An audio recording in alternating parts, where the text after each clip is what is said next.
Hello viewers, I'm going to show how to remove vocal from a song. It is better those who wants to sing a song with instrument.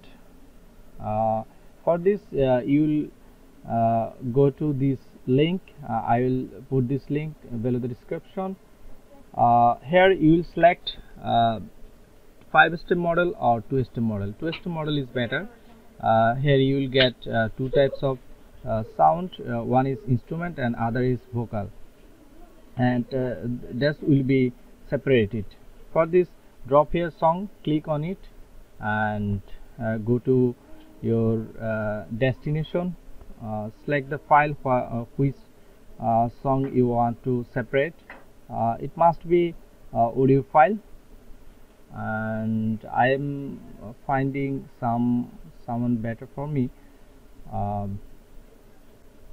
Yes, I got one. So I'm going to show you how to do it. Okay, I'm opening it and it's uploading. You can see it. After uploading, what you have to do?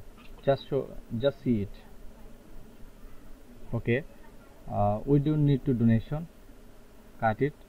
Okay, we're working on it.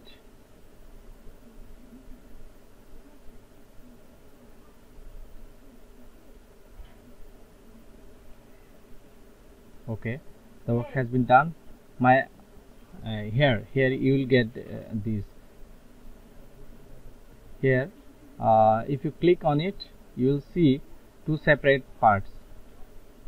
One is vocal and other is instrument. We need only instrumental sound, so we'll download it. Now you can download and play it on your any kinds of device, and you can sing with this instrumental according your vocal sound. So I think it will be best option for you. So thanks guys. If you find any good for you, then please subscribe, like and share the video.